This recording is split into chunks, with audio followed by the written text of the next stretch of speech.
Fortnite Galactic Battle, aka the new Star Wars season, is coming out tomorrow on May 2nd, and this is a very controversial season. In this video, I'll be discussing everything you should be expecting going into this season, and the impact this season will have. It will only be lasting 37 days, so this is the shortest season in Chapter 6 so far. And there's a reason behind this because all the players will get bored quickly, or just not play altogether. Let's dive in. So obviously from the Star Wars fans' perspective, they will love this season, but it doesn't mean the casual players can't as well. Let's take a look at the map. Only 4 POIs have changed. In this screenshot, we know this is the Outpost Enclave POI because we can see Kappa Kappa in the back. And they include X-Wings that 4 players can use at once, so it will be similar to the planes. It looks like a desert biome, which is pretty cool. And for the second POI, it's the First Order base, which is seen to be top right of the map. It will also be a snow biome. Looks like some sort of castle, which I can imagine will be a boss there turn a mythic, and possibly stormtroopers guarding the area. Now before I go into more details on what to expect, let me talk about why this could potentially ruin Fortnite's reputation. This obviously isn't the first time Fortnite Star Wars have collabed, the first one being in 2019, which was a limited time event. Next one being in 2020, bringing characters to the game like Finn, Rey and Sith Troopers, along with lightsabers and blasters for weapons. And obviously as time has moved on, they've added more and more skins and events. Also don't be surprised if they do yet another Star Wars event on May 4th. So the first problem is repeating the same things. It's similar to Fortnite OG, adding it back once or twice was cool, and now it gets to the point where it's just straight up boring. You could also argue the fact that they've had more Marvel collabs than Star Wars, which is a fair point. But the Star Wars industry season was hands down the top 5 season, and I'm sure everyone can agree. Also sadly to the Star Wars fans watching this, Marvel is more bigger and more watched globally compared to them. Over 2.5 billion people have watched the Star Wars movie, and Marvel is the highest grossing film franchise of all time. But doesn't mean it's alright for Fortnite to collab with Marvel once again, just because they have more viewers and a bigger fan base.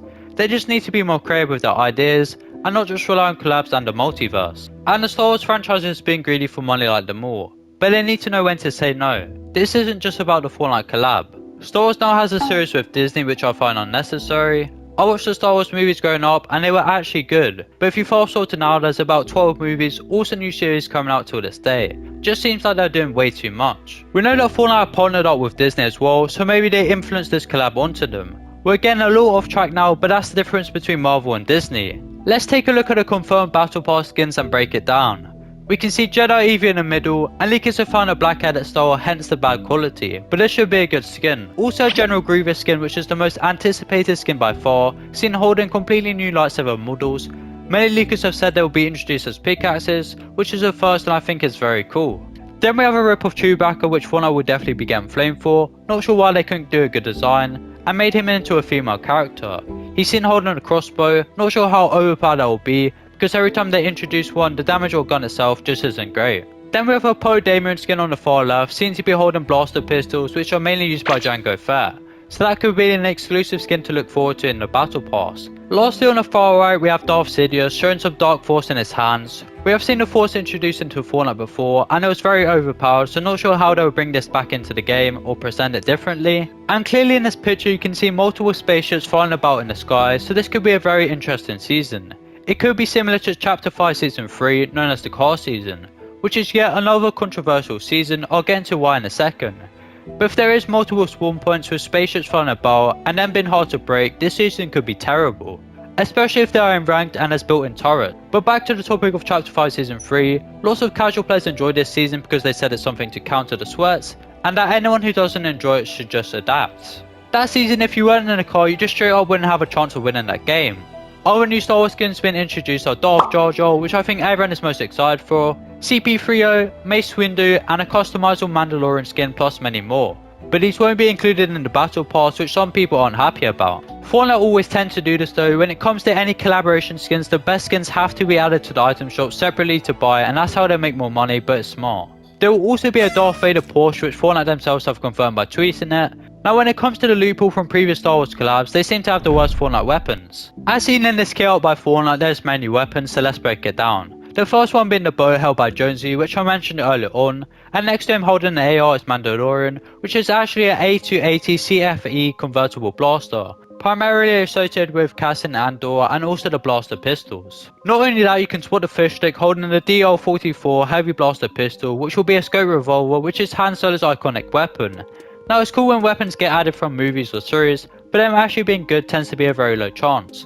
I'm not saying for the weapons to be so overpowered, but just to make them somewhat usable. so the non-fans of the collab weapon pick it up and put it to use. Obviously the people who watch Star Wars and are massive fans will take the weapons no matter what to have the full experience, but say they were actually good, potentially non-casual players in ranked or tournaments would use them. Talking more on the skins, we'll be getting the First Order Stormtrooper outfit, which will be free to claim by anyone who has a Disney Plus account. You have until August 31st. Also, everyone will be getting a free Ash Adventurous loading screen. Sorry about the pronunciation on these names. I'm not even familiar with this character because she's from the newer Disney movie Clone Wars. But if there is a loading screen of hers, most likely a skin will be added as well. More about Disney and Fortnite, they recently just said, stay tuned, this is just the start of something big from Epic and Disney. Fortnite definitely has lots of potential ideas to do with Disney. Personally, I would like to see a season where there's about 5 different collabs and it's all based around their themes. For example, a Rocket Ralph racing track has one POI, the next a Toy Story house. It will be similar to the Chapter 2 remix season where they had Ice Spice, Eminem and Snoop Dogg, but 2 times better. Something along those lines would be cool. Obviously it would be brain rot, but at this point there's so many collabs in the game it could definitely happen. Back on topic, there will be a free Star Wars game coming to the Epic Games Store soon, so if you are a fan watching, then it's definitely worth a play. Can't say how good it will be though, but I'm sure Epic Games cook something up. On June 7th, the season will end, and there will be a live event called the Death Star Sabotage. It will be similar to the Galactus event and Operation Skyfire.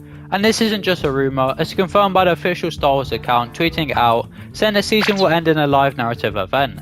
If I had to guess what would happen, I would say we could potentially be flying around in the Millennium Falcon and shooting things in space. But anything could happen in this live event, and I recommend taking part. The First Order base will be protected by Captain Phasma. You can spot her in this low quality image since it is a leak, and don't worry, there will be a skin of her as well. Not sure how the non-Star Wars fans will feel about the season or even enjoy it, but it's not completely covered around the map. There's only 4 POIs based on it, and this season there won't be any FNCS since it's a collab season. Also, I'm not sure how many tournaments they will be running. Well, that's everything for this video. I've covered the Battle Pass skins, item shop skins, leaks and new land spots, also the new end of season event. I hope you enjoyed and I hope you enjoy this new season. Make sure to like and subscribe, and I'll see you in the next video. Peace.